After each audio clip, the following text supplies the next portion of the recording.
And I think it's also important to reason from first principles rather than by analogy.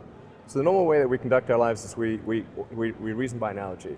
We're doing this because it's like something else that was done, or it's like what other people are doing. Me Too type ideas. Yeah, Slight iterations yeah. on a theme, and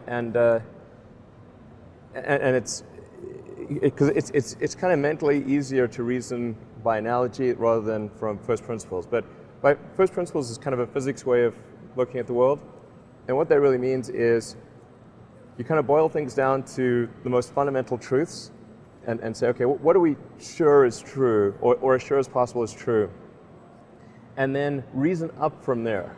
That takes a lot more mental energy. Give me an example of that. Like, what's one thing that you've done that on that you feel has worked for you? Sure. So somebody could say, in fact people do, that battery packs are really expensive and that's just the way they'll always be, because that's the way they've been in the past. You're like, well, no, that's pretty dumb, because if you applied that reasoning to anything new, then you wouldn't be able to ever get to that new thing. Right.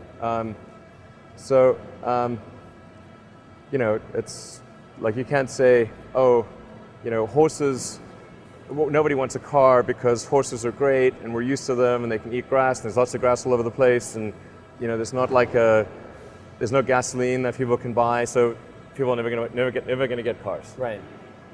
People did say that, and for batteries, they would say, oh, it's going to cost, historically it's cost $600 per kilowatt hour, and so it's not going to be much better than that in the future. And you say, no, okay, well, what are the batteries made of?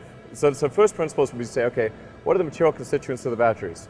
What is the spot market value of the material constituents? So you can say, okay, it's got cobalt, nickel, aluminum, carbon, and some polymers for separation, and a steel can. So break that down on a material basis and say, okay, if we bought that in the London Metal Exchange, what would each of those things cost? Like, oh, geez, it's like $80 per kilowatt hour.